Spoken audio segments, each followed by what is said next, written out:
મારા રાજ્યની મહિલા આઈપીએસ ડીસીપી ક્રાઇમ અમદાવાદ દ્વારા માનનીય અધ્યક્ષ શ્રી સાયબર ક્રાઇમ અમદાવાદ દ્વારા રાજકોટની ઘટના આપણે સાંભળી માનનીય અધ્યક્ષ શ્રી અમારી આ મહિલા આઈપીએસ દ્વારા માનનીય અધ્યક્ષ શ્રી 48 કલાકમાં 3000 કિલોમીટર દૂરથી અલગ અલગ જગ્યા પરથી આવા કેમેરાઓ હેક કરે એને શોધીને લાવીને આજ સુધી ગુજરાત નહીં પરંતુ દેશભરમાં આ પ્રકારની ઘટનામાં સાયબર ટેરરિઝમની કલમ લગાવનાર ગુજરાત પોલીસ પહેલી બન્યું અને એના ઇન્ચાર્જ ઓફિસર માનનીય અધ્યક્ષ શ્રી ડોક્ટર લવીના સિન્હા જે મહિલા આઈપીએસ છે, મહિલા આઈપીએસ માનનીય અધ્યક્ષ શ્રી જિલ્લામાં એસપી બી છે અને અમારા હોમ સેક્રેટરી બી મહિલા આઈપીએસ છે.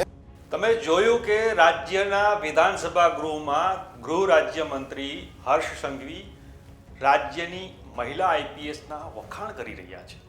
કારણ કે તાજેતરમાં જે રાજકોટની જે હોસ્પિટલમાંથી જે સીસીટીવી ફૂટેજ, મહિલાઓના સીસીટીવી ફૂટેજ લીક થવાનો જે મામલો બહાર આવ્યો અને એ ગુનાનો પોલીસે ગણતરીના કલાકોમાં ભેદ ઉકેલી નાખ્યો અને 3000 કિલોમીટર દૂરથી આરોપીઓને પકડી લાવ્યા. હેકર્સોને પોલીસે પકડી લીધા. અમદાવાદની ક્રાઇમ બ્રાન્ચના આઈપીએસ લવીના સિન્હા જે આ ગુનાનો ભેદ જેમણે ઉકેલી નાખ્યો એના બે મોઢે રાજ્યના ગૃહમંત્રીએ વખાણ કર્યા છે. તો બીજી તરફ રાજ્યનો એક એવો પણ કિસ્સો છે જેમાં લાંબા સમયથી પોલીસે રિપોર્ટ છે એ જાણે કે દબાવી રાખ્યા છે અને એ બનાવ છે અમરેલીનો લેટર કાંડ. અને એને લઈને જે પાટીદાર યુવતીનું સરઘસ નીકળ્યું અને એ યુવતી આજે અમરેલીથી છેક ગુજરાત હાઈકોર્ટ સુધી પહોંચી છે. તેણે રાજ્યના પોલીસ વડાને પણ આ રિપોર્ટ માટે માંગણી કરી પણ પોલીસ છે એ તેણે હજી સુધી રિપોર્ટ આપ્યો નથી. ત્યારે સવાલ થાય છે રાજ્યના ગૃહમંત્રીને કે તેઓ આ મુદ્દાને કેમ ગંભીરતાથી લેતા નથી. નમસ્કાર, તમે જોઈ રહ્યા છો વાઇબ્સ ઓફ ઇન્ડિયા અને મારું નામ છે ઇમરાન. અમરેલીમાં જે ધારાસભ્ય કૌશિક વેકરિયાને લઈને જે લેટર વાયરલ થયો હતો અને ત્યાર પછી એ ગુનામાં પાટીદાર યુવતી પાયલ ગોટી અને બીજા જે મનીષ વઘાસિયા સહિતના લોકોને આરોપી બનાવી દેવામાં આવ્યા અને આ કેસમાં એમની મોડી રાતે ધરપકડ કરવામાં આવી. ધરપકડ પછી પોલીસે એ લોકોનું સરઘસ કાઢ્યું. પોલીસ કસ્ટડી દરમિયાન પાયલ ગોટી સહિતના જે આરોપી છે તેમને મારવાના પણ જે આરોપ છે એ સામે આવ્યા અને જે વિવાદ આખો થયો હતો એ વિવાદને લઈને રાજ્યમાં ભારે ખળભળાટ મચી ગયો હતો. ત્યારે આ મુદ્દાને લઈને મહિલાની સુરક્ષાને લઈને પણ સવાલ ઉઠવા લાગ્યા હતા અને આ મામલે જે રાજ્યના ટોચના આઈપીએસ કહી શકાય એવા નિર્લિપ્ત રાયને તપાસ પણ સોંપવામાં આવી અને તપાસનો રિપોર્ટ છે એ રાજ્યના પોલીસ વડા સુધી પહોંચી ગયો. પરંતુ એ રિપોર્ટને હજી સુધી જાહેર કરવામાં નથી આવ્યો નથી. એને લઈને કોઈ કાર્યવાહી કરવામાં આવી. ત્યારે પાયલ ગોટી અને તેમના વકીલ જે છે આનંદ યાજ્ઞિક એ ગઈકાલે છેક હાઈકોર્ટ સુધી પહોંચી ગયા છે. ત્યારે સાંભળીએ કે આનંદ યાજ્ઞિક છે, પાયલ ગોટીના વકીલ છે, તેમણે શું કહ્યું. 13 જાન્યુઆરીએ ડીજીપી સાહેબ સમક્ષ ફરિયાદ કરી લેખિતમાં પાયલે. State monitoring cell DIG Nirlipt રાયની ઇન્કવાયરી સોંપવામાં આવી. ઇન્કવાયરી પતી ગઈ, તેનો રિપોર્ટ સબમિટ કરવામાં આવ્યો. આજે 1 મહિનો થવા આવ્યો. હજુ સુધી એ રિપોર્ટ પર ડીજીપી વિકાસ સહાયે કોઈ એફઆઈઆર નોંધી નથી. એસપી સંજય ખરાટ અને અન્ય પોલીસ કર્મચારીઓની સમક્ષ કોઈ પગલાં લીધા નથી. કોઈ ડિપાર્ટમેન્ટલ ઇન્કવાયરી કે કોઈ કશું કરવામાં આવ્યું નથી. અને આમ આ લોકલ ઓથોરિટીની ચૂંટણી પછી પણ કોઈ પગલાં લેવામાં નથી. એટલે આજે પાયલ ગોટીએ હાઈકોર્ટમાં પિટિશન કરી છે.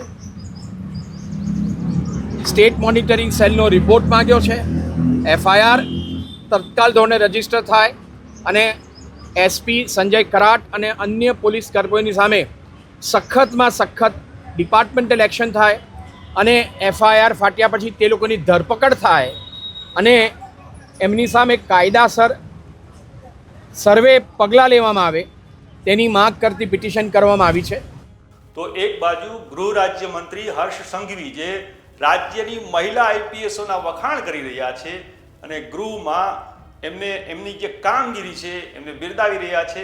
બેશક આવા મહિલા આઈપીએસ અધિકારીઓની કામગીરીને બિરદાવી જોઈએ, પણ સાથે સાથે તેમણે આ અમરેલીનો જે બનાવ છે એ ધ્યાનમાં કેમ નહીં આવતો હોય? કેમ કે ત્યાં પણ એક મહિલા સાથે અન્યાય થયો છે.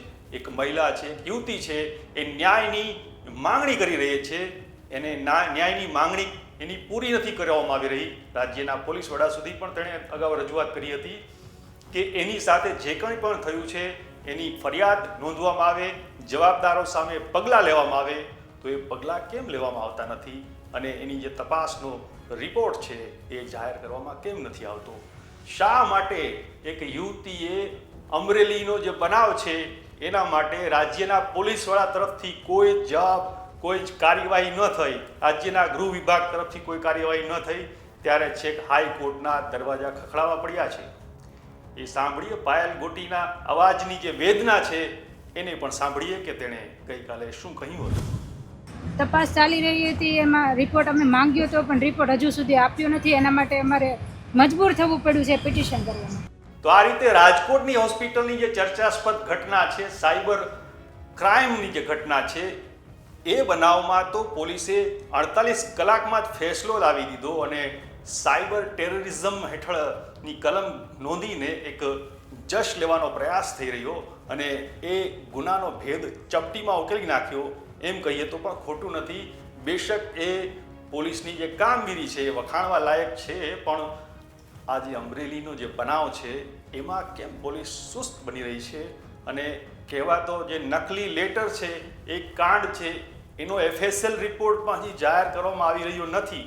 અને વિપક્ષના એવા આરોપ છે કે આ લેટર ખરેખર નકલી નહીં પણ અસલી જ હતો એવો FSL રિપોર્ટ છે, પણ દબાવી રાખવામાં આવ્યો છે એવું વિપક્ષના નેતાઓ કહી રહ્યા છે.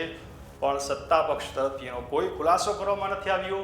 પોલીસ હજી એવું જ રટણ કરે છે કે FSL રિપોર્ટની રાહ જોવાઈ રહી છે, જ્યારે બીજા બનાવો છે એના FSL રિપોર્ટ તાત્કાલિક આવી જાય છે, એને જાહેર પણ કરી દેવામાં આવે છે. તો અમરેલીના લેટર કાંડને લઈને FSL રિપોર્ટમાં કેમ મોડું થઈ રહ્યું છે?